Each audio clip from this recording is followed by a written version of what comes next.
When you deal with a disease, when you're diagnosed with something that will change your life, that may alter your life expectancy, that will alter the quality of your life, and now you're bedridden, you're suffering, you're hurting, oftentimes those crucial moments bring us face to face with death anxiety.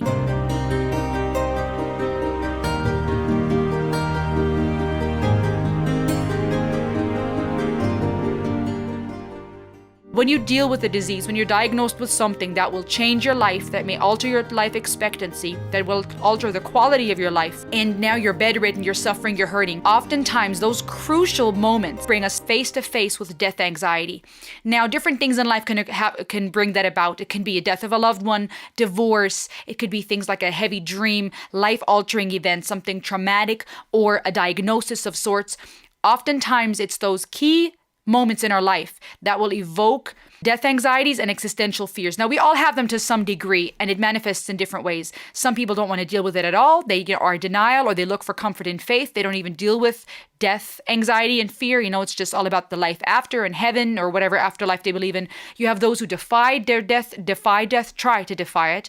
They do crazy things, adventures, bungee jumping, look for that adrenaline rush in different ways, defying death underneath. According to existential theory, that's the thought. And then you have those who are trying to escape their death anxieties by trying to counter it, be successful, make more money, get facial alterations and look more youthful, trying to stay youthful and successful and amazing because they are terrified of getting older and life just drifting away. So we all have different ways, more or less, according to existential theory, that deals with death anxiety. When you experience something significant like being diagnosed with a disease, existential fears and death anxiety will kick in, and there's a whole lot to work through, ideally with a therapist, a professional, working through things like, what now? What do I do with the time that I have left? What can I do that matters? Because for many people, death is so scary because you have to reflect on, what did I do with my life? Even like, I believe it's Sartre that says, and I'll paraphrase in my own words, we want it to be that when our heart beats its last beat, it falls on the last page of the book. That when death comes for us, it'll find a dead man, a dead woman. This idea of having lived life so full that our last heartbeat falls on the last chapter of our life's book, that all the death can come for is a dead person because we lived life to the fullest. We lived it out. We maxed it out. And that can be done not only in a long life, but in quality.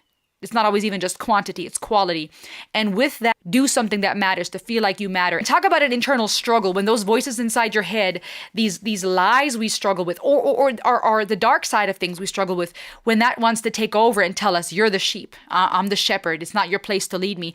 Even though when we go through therapy, when we work through our struggles and our internal trauma and pain and our existential fears, we realize that we very well have power to lead. We very well are loved, and there is a good shepherd who wants to care for us, and we have been given everything we need inside to lead. And taking some time to be distant, he responds, I've been taking some time to be still. So powerful, because when you come face to face with yourself, with your death anxiety, with a disease, with pain, it helps to be still. It's incredibly hard, but there's something very profound, therapeutically speaking, about sitting in your emotions, ideally with the professional, someone that can also help guide you, but even with yourself, being still and allowing yourself to work through those internal things. The message he has here is not something we find so often today. In our day and age of quick swipes and social media and people looking externally for a lot of comfort, there's not a whole lot of work being done internally. Even when people claim they are, okay? And I might make a few people mad here, or a lot of you, I don't know. But there's a lot of people right now who are more focused on fixing their pronouns and identifying with their pronouns than they are identifying with the verbs and adjectives that describe them. There are very different forms of words, and I've said this in a different video, in the English language, for example, okay? Pronouns is a very small part of that. What matters more in a sentence is the verb, is the adjective, okay? But we're putting all the focus on, some people seem to be putting all the focus on pronouns right now. And my question would be, your identity is so tied to that little word. What about the verbs? What are you doing with your life? Verbs are action words. What are you doing? How are you living? What are you creating? What about the adjectives of your life? What describes you? Are you kind? Are you generous? Are you whole? Are you balanced? Are you healing? What type of adjectives and verbs describe you? That should be important. And I had someone comment saying something very valid. They pointed out that for some people that pronoun matters a lot though, because it not respecting that pronoun could really trigger the self-loathing and could spiral them into deep depression. And I'm not saying that to say we just dismiss people's wishes and we intentionally call them something else to just show people I'm not going to do what you want me to. I'm not talking about that. There are people really hurting, and I can only imagine how painful it must be to wake up feeling like you were in the wrong body, suffering and hurting. But what I'm trying to say is, and this person commenting this kind of actually proved my point, if a pronoun, the use of one or the lack thereof, can cause someone to spiral into complete self-loathing, there is a bigger issue at hand. It wasn't the pronoun in essence. If they're self-loathing, that word in itself already speaks volumes. There's something really deep inside, and my heart goes out to them. So I'm not saying this to say we just, dismiss people's requests and feelings, but we got to talk about the deeper stuff. And in our day and age with TikTok and social media, a lot of it is external. And you'll have people that will talk to their 1 million followers and say, oh, I've been doing the work and learning to love myself. But my counter question would be, are you? Do you really love yourself if it's just you? It's easy to feel good about yourself when you're creating crazy, polarizing, provocative content that people either love or hate, and millions are now commenting, oh my gosh, you're so amazing, OMG. Of course you're going to start feeling good about yourself. That's not doing the hard work. If we have to change things on the outside, and we're so consumed by little words and external things, and we feel good once we get that fix, because social media really does that. Scientifically, it releases these feel-good chemicals in our brain that make us want more. How many subscribers, how many views, how many likes. It's understandable, it's human. You feel good about yourself, but you get that fix, now you need more of it. The same goes for all kinds of addictions. That goes for drugs, that goes for pornography addiction, for alcohol addiction. You get that fix, now you need more, or more frequently, or a harder dosage of it to get the same result. And these chemicals that make us feel good for a second are externally influenced, and we're not dealing with the internal demons. What he is doing here is dealing with the internal struggle. He's dealing with that voice inside of him going, who are you anyways? He says it here. Oh, you sound more insane than I do. You think those doctors are really there to guide you, right? I've been through this 1 million times. Your civilian mind is so perfect, always being lied to. Almost like dismissing his feelings and all his hard work. Take another pill, boy, right? Just externally, just cover up, numb. Just keep numbing yourself. What that voice keeps saying. Drown yourself in the sound of white noise, right? Follow this 10-step program. Rejoice. All your problems will be gone. Effing dumb boy. Just really this concept of just external. Take the pill. Listen to the sound. Scroll mindlessly. Become a zombie. Ren is responding. I feel like things might be falling in place. My music's been kind of doing bits too. Like I actually might do something great. You abso-freaking-lutely are, Ren. When I'm gone, maybe I'll be remembered. And this is where he is touching on existential fears. When you're hurting and you don't know how much time you have left, you really start asking yourself questions like, what happens when I'm dead? And what does my life mean? And what type of legacy am I leaving behind? And the way that he put his guitar in front of his wheelchair and stood up to talk to us in the end, honestly, what he said in the end was already like, what else do you need to hear? I mean, the perfect, therapeutic, holistic monologue you can hear. But the way he leaves his wheelchair and leaves his guitar there is symbolically, to me, very profound, because it implies this idea that when he is gone, his guitar, his music is a part of the legacy he's leaving behind for us to hold on to, for anybody that comes after us, to remember him by. And that means something. When you feel like you can live on through other people, through the memories of others, that brings a certain level of comfort.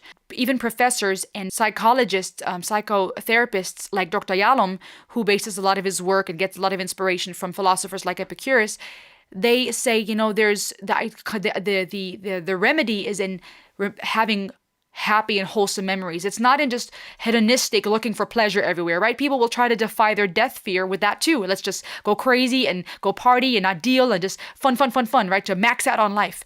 But then you end up waking up the next day still feeling empty. It's this empty attempt to deal with your fears because you're not dealing with what's inside. But there's something profound about creating something, doing something with your life, leaving a legacy for those when you're gone, and holding on to the memories of the good things in your life. Can you relate to that internal struggle, that dialogue of these voices that want to tell you, who do you think you are? What are you doing with your life? When we are dealing with death anxiety, and it doesn't have to be a big event that causes this, by the way. You may have experienced this in your life, and it wasn't a traumatic event that triggered it, or a disease, or a diagnosis, or death.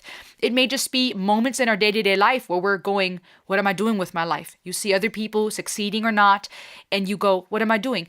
Those internal voices that will have us believing, oh yeah, who are you anyways? Lies. But my music is really connecting, and the people who find it respect it. For me, that's enough because this life's been tough, so it gives me a purpose I can rest in. Powerful, and it's so true. When you have a hobby, an outlet, a creative outlet, you can create something that goes beyond you. That is incredibly therapeutic, and I would encourage you to do the same. Find something where you can give to others, pay it forward, put yourself in the art, and don't compare yourself. Don't wait till you're somebody else. If you've been trying to do something like I'm doing right now, do it.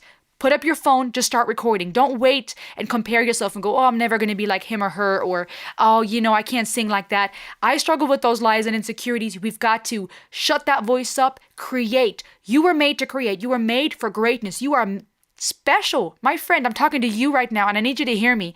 You matter.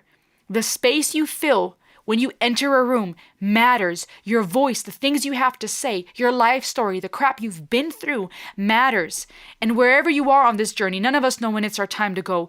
You can leave a legacy here and now with the choices you make. Every day before us is the choice, life or death. Choose life. Choose life. Create, love, especially yourself. Let God love on you and let that bubble up inside of you till it overflows so that you know your life has value. When you're down to the bare minimum, when you are dealing with your pure existence, pure existential struggles, it's just you. You're still, and you have to deal with yourself. That is incredibly terrifying for many. Many of us, if we're not careful, we're just always doing something, be it on our phone, be it with family, with friends, going out. It is so hard to be alone because that's when we really have to deal with who we are. And I personally find comfort in my faith and knowing that God is there and that there's comfort and peace available. But that should also not be used as a crutch to deny our death anxieties. The idea or the hope in a possible heaven and faith in God shouldn't be used either to not deal with our demons or not get help when we have issues. And then he stands up. And I was about to cry. I cried. I was made to be tested and twisted. I was made to be broken and beat. You know me. My will is eternal. And you know me. You've met me before. Face to face with a beast, I will rise from the east. I'll settle on the ocean floor. And I go by many names also. Some people know me as hope. Some people know me as the voice that you hear when you loosen the noose on the rope. That to me makes me think of mercy. When you loosen the noose on the rope. You know how I know? How I know that I'll prosper? Because I stand here beside you today. I've stood in the flames that cremated my brain, and I didn't once flinch or shake, so cower at the man I've become. When I sing from the top of my lungs that I won't retire, I'll stand in your fire, inspire the weak to be strong. When I'm gone, I will rise. In the music that I left behind, ferocious, persistent, immortal like you, we're a coin with two different sides. Really, this idea of yin and yang, of day and night, dark and light. We also find that in the Hebrew a lot of times, this duality, where that's part of life and it's hard to accept. I think, like I said earlier, a lot of us, when we're not careful, we don't deal with the internal deep stuff. And there's so many ways externally to mask that. Filters, masks, literally things you can do to cover up what's really going on. In the music industry, where things are glorified that are complete perversion and crap, and people are not actually dealing with the death that's underneath. There's so many ways we could externally try to run away from what's really haunting us. The most powerful place is when we are real with ourselves and it's just us. And we have to be still and deal with the dark and the light, which I know many of you appreciate about certain artists out there that we've been reacting to, or even metal music, certain rappers dealing with the hard stuff, with your deep emotions, with death, with hurt through music, right? Where others that don't necessarily explore why, may be put off because it's so evil and dark. But when you actually listen, it's like, no, it's true. Life is hard and there's some deep stuff we got to deal with, and it's part of the same coin. The storms are very much a part of our life. Literally, when we look at the weather and spiritually, psychologically, and metaphorically speaking. And it has to be dealt with in order to break through. When I was 17 years old, I shouted out into an empty room, into a blank canvas, that I would defeat the forces of evil. And for the next 10 years of my life, I suffered the consequences. I feel like that sometimes in my own way, that when we start trying to stand up and fight evil and do what's right, somehow a bunch of obstacles come in. I know that that's the story for many, and it feels so discouraging at times because it's like, man, I was gonna go against evil. Now evil is knocking me off my feet, and by evil I mean all kinds of things, in a spiritual sense, in a physical sense, with disease, with relational issues. It's crazy. And then he shares what the evil was he dealt with, the consequences. I mean, illness, autoimmunity, psychosis. As I got older, I realized there were no real winners or no real losers in physiological warfare, but there were victims and there were students. Oh, homeboy, yes. Huh? There's victims and there's students, and you get to decide who you're going to be. Are you going to be a victim? Is this going to defeat you? Whatever your diagnosis, whatever point in your life you're at right now, or are you going to be a student and learn from it? It wasn't a David versus Goliath. It was a pendulum eternally. This is interesting. Swaying between the dark and the light. The brighter the light shone, the darker the shadow it cast. That's true. The more, this is crazy because scientifically this is fact, right? The more bright the light is, the darker the shadow. But you have that even in a spiritual sense, right? The more you want to do what's right and walk in the light, the more you possibly become aware of the evil and the wickedness that's out there. But what's crazy is there's also a verse in the Bible that says, where sin abounds, grace abounds even more. And I do see that even out throughout the whole the Old Testament, where in all the crap the people were doing, in all the mess where God was like, I'm done with y'all, you constantly could see that message of hope throughout, saying, but I will redeem you. I will redeem you. But I'll bring you out. There's always so much hope. Hope keeps standing up. The sun keeps rising again. It was never a battle for me to win. It was an eternal dance. And that's freaking powerful, because I think when we shift our thinking in life in general from, oh, I got to win this battle. And that goes for everything, right? When it comes to success and money, when it's all just about climbing a ladder and this constant pursuit for the next thing, oh, the next holiday, right? You see it in the stores all the time, especially in the West, the commercialization. Christmas trees haven't even been taken down yet, and there's already stuff for Valentine's Day out. We're always chasing the next gift, the next fix, the next celebration, and it's so easy to be sucked into that. That goes for everything from, oh, the latest product to, oh, what are you supposed to look like or be like as a man or woman? That goes to the latest trends. That applies to, oh, the distractions politically or economically. Oh my goodness, we're all doomed. This war, this inflation. And it's just constantly distraction after distraction after distraction, and creating this mindset that we always just have to fight. Once I reach this, then I'll be happy. Once I find this spouse, once I have the kids, once I reach this promotion, chasing after wind, and then our life's over. Instead, realizing it's an eternal dance. The more rigid I became, the harder it got. The more I cursed my clumsy footsteps, the more I suffered, which is also very literal here with his diagnosis, but also very psychologically applicable. The more we hold on to something and try to fix it, the worse it gets. To me, for example, I had a very bad habit, well, many, but a very bad habit of often saying sorry all the time, like very unhealthily, to the point where, and it stemmed from insecurities and fears and other things that I won't go into detail now, but it got so bad to the point where I would say sorry for saying sorry, and it would annoy many people, understandably so. But no matter how many times people said, stop saying sorry, oh my gosh, I didn't stop, oh, sorry. And I remember one person, I wish I remembered them to this day because I would thank them now. They said, who cares? So what if you say sorry? And it did something in me. I didn't magically stop saying sorry and I was healed from these insecurities and these, people-pleasing urges. But it did something in me because I realized, yeah, so what? And by shifting my mindset and being like, yeah, that's who I am, accepting myself with that, it almost over the course of time allows me to be more gracious with myself. And naturally, I say sorry less versus digging my heels in, right? Cursing this clumsiness in whatever area.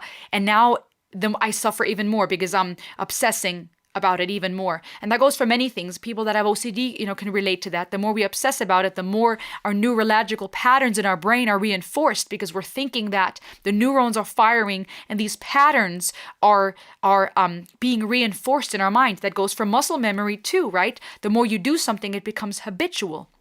And the more we cling to something, almost like, I gotta relax. Naturally, we're not going to relax. And so I got older, I learned to relax. I learned to soften, and that dance got easier, which is literally true, right? When you go with the flow, you feel the music, it's easier to dance. And that goes for our mental health, our physical being too. It is this eternal waltz that separates human beings from angels, from demons, from gods. And we must not forget that we are human beings. And that is very true. Not human doings, not human wases, human beings, present progressive, being. It's a present progressive verb. It's an ongoing thing where we're growing, where we're students. And we have that possibility. You have that choice today, death or life, darkness or light. You have that choice. Which side of the coin are you going to listen to? Storms and darkness are a very real part of our life. There's no denying it. But there is hope, and you get to choose. And you get to create and leave a legacy. I mean it, and I'll say it again. I hope you know you matter. Do something of value. Choose life today. Act justly. Love mercy. Walk humbly. You're so loved. You are so flippin' loved.